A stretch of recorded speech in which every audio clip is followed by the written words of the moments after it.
अक्सर लोग सोचते हैं कि बॉलीवुड में अगर कोई कांटेक्ट है या अगर तुम किसी बड़े बाप के बेटे हो तो कल को तुम बहुत आगे निकल जाओगे। लेकिन लोग अक्सर ये भूल जाते हैं कि आप कितने ही बड़े बाप के बेटे क्यों ना हो, कितने ही बड़े नेपो किड ना हो, अगर ऑडियंस ने भाव नहीं दिया तो आपके करियर का कर्मकांड होना तय है। बॉलीवुड में एक बहुत बड़ा झूठ है। लोग कहते हैं अगर तुम बड़े बाप के बेटे हो तो तुम्हारा रास्ता आसान है, इंडस्ट्री तुम्हें वेलकम करेगी, प्रोड्यूसर तुम्हारे दरवाजे पर आते हैं, फेलियर का कोई डर नहीं होता क्योंकि बाप का नाम शील्ड बना होता है। ये थ्योरी बहुत सुनी सुनी सी लगती है ना, बहुत लॉजिकल लगती है, लेकिन एक आदमी की कहानी जो इस पूरी थ्योरी को झूठा साबित करता है। नाम है अभिषेक बच्चन, बाप है अमिताभ बच्चन, बॉलीवुड का सबसे आइकॉनिक आदमी, वो आदमी जिसे बॉलीवुड का शहंशाह कहा जाता है। और शहंशाह के बेटे को एक पब्लिक फंक्शन में फ्रंट रो से सीट से उठकर पीछे जाना पड़ता है बड़े स्टार के आने पर। ये कहानी उस आदमी की है जो टेक्निकली बॉलीवुड का सबसे बड़ा इनसाइडर था और फिर भी उसने वो झेला जो किसी आउटसाइडर ने नहीं झेला होगा। शुरुआत करते हैं उस दिन से जहां से ये सब शुरू हुआ। 2000 का साल था, रिफ्यूजी जेपी दत्ता की फिल्म अभिषेक बच्चन का डेब्यू। उस दिन पूरे बॉलीवुड की नजर एक लड़के पर थी, अमिताभ बच्चन का बेटा, जया बच्चन का बेटा, घर का बेटा, बॉलीवुड का बेटा, है ना।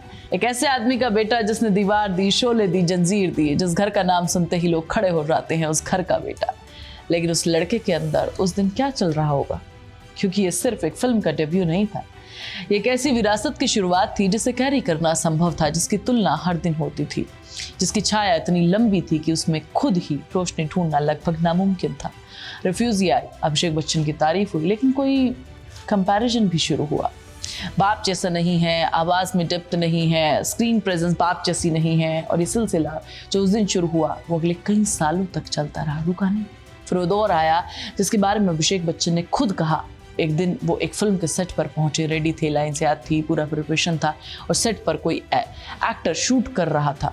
उन्हें बताया तक नहीं गया कि कॉल आई ही नहीं, कोई मैसेज नहीं था, बस चुपचाप उनकी जगह किसी और को दे दी गई और वो वहाँ खड़े थे, अमिताभ बच्चन के बेटे। उन्हें चुपचाप वापस आना पड़ा। अभिषेक बच्चन ने कहा कि मुझे रिप्लेस कर गया, मुझे बताया भी नहीं, मैं लिटरली सेट पर पहुंचा था और देखा कि कोई और शूट कर रहा है, चुपचाप वापस आना पड़ा। ये एक बार नहीं हुआ, ये बार बार हुआ। सोचो उस मोमेंट को, एक ऐसा इंसान जिसका बाप बॉलीवुड का सबसे बड़ा नाम है और वो सेट पर चुपचाप वापस आ रहा है। कोई बिगर स्टार आ गया उनकी जगह पर क्योंकि उनकी फिल्में नहीं चल रही, क्योंकि बॉलीवुड में जब तुम्हारे नंबर्स नहीं होते तो तुम्हारे बाप का नाम नहीं सुनता कोई। और फिर वो रात आई जो अभिषेक बच्चन के लिए सबसे ज्यादा दर्दनाक थी। एक पब्लिक फंक्शन था, किसी अवार्ड शो जैसा। अभिषेक वहां पहुंचे और उन्हें फ्रंट रो से सीट दी गई। अभिषेक ने सोचा, इन्होंने मुझे फ्रंट रो में बिठाया, अब शायद इंडस्ट्री मुझे एक्सेप्ट कर रही है। तभी एक बड़ा स्टार आया और ऑर्गेनाइजर्स ने अभिषेक को कहा, सर प्लीज थोड़ा पीछे बैठ जाइए। अमिताभ बच्चन का बेटा फ्रंट रो से पीछे उठाकर बिठा दिया गया। अभिषेक ने खुद ये बात कही पब्लिकली और उन्होंने कहा कि वो सुनने के बाद हर किसी को रुकना पड़ता है। उन्होंने सोचा, जब ऐसा हुआ तो मैं घर आया और सोने से पहले मैंने खुद से प्रॉमिस किया, मैं इतना अच्छा काम करूंगा कि मुझे फ्रंट रो से ना हटाया जाए। ये पीड़ा नहीं थी, ये एक रेजोल्यूशन था, एक ऐसे आदमी का जो अंदर से टूट रहा था, जो बाहर लड़ रहा था। लेकिन एक सवाल जो हर कोई पूछा था वो ये कि अमिताभ बच्चन ने क्यों हेल्प नहीं की। जवाब अभिषेक बच्चन ने खुद दिया। उन्होंने कहा, बहुत लोग सोचते हैं कि बाप ने फ़ोन उठाया होगा और किसी डायरेक्टर को कहा होगा मेरे बेटे को से काम करवा लो। ऐसा नहीं हुआ। मेरे बाप ने मेरे लिए कोई फिल्म नहीं बनाई, किसी को कॉल नहीं किया। एक बहुत इंपॉर्टेंट बात है, अमिताभ बच्चन जो इस इंडस्ट्री के सबसे ताकतवर इंसान थे, उन्होंने डेलिबरेटली अपने बेटे को अपनी जगह खुद बनाने दी। ये बुरा लग सकता है लेकिन शायद ये उनका सबसे बड़ा तोहफा है। खुद लड़ो, मैं तुम्हारे रास्ते में नहीं आऊँगा।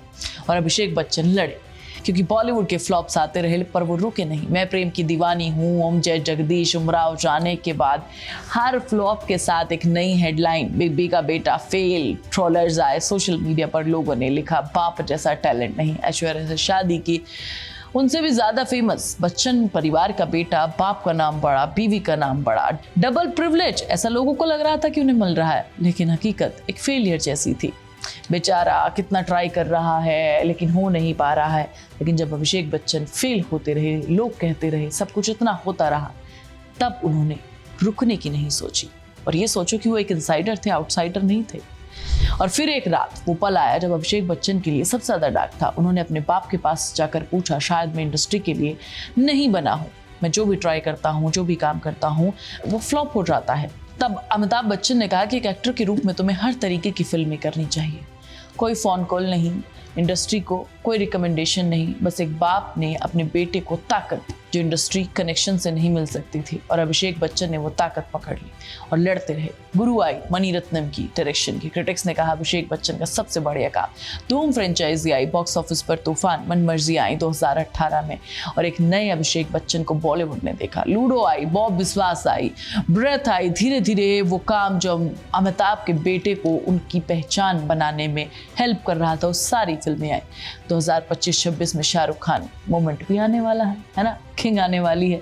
अभिषेक बच्चन विलन का रोल प्ले कर रहे हैं और अमिताभ बच्चन ने सोशल मीडिया पर लिखा all the best Abhishek. It is time, 3 words, लेकिन इन 3 वर्ड के पीछे 25 साल थे। सेट पर रिप्लेस होने की रात, फ्रंट रो से पीछे जाने की बात, हेडलाइंस में लिखा हो फेलियर, जब एक बेटा टूट कर अपने बाप के पास जाता है वो रात। ये कहानी क्या है? ये कहानी नेपोटिज्म की नहीं है, ये कहानी उस झूठ की है जो हम सब मानते हैं कि बड़े घर में पैदा होना एक आसान रास्ता है। अभिषेक बच्चन ने प्रूव किया कि बॉलीवुड में कोई भी सेफ नहीं है। अगर अमिताभ बच्चन का बेटा सेट पर पहुंचकर देखे कि उसकी जगह पर कोई और है, अगर फ्रंट रो में पीछे जाना पड़े उठकर, तो ये कोई बड़ी बात नहीं है। इनसाइडर होते हुए भी आपको प्रूव करना पड़ता है कि आप कितने टैलेंटेड हैं। तो मुझे कमेंट करके बताओ कि तुम्हें क्या लगता है कि अभिषेक बच्चन को वो क्रेडिट मिला जिसके वो हकदार थे, और क्या बॉलीवुड सच में हर किसी के साथ इतना ही बुरा बिहेव करता है? मैं तुम्हें नेक्स्ट वीडियो मिलूंगी, तब तक तुम चैनल को सब्सक्राइब कर लो, वीडियो को लाइक और शेयर कर लो, प्लीज़ बेल आइकन दबाना मत भूलना।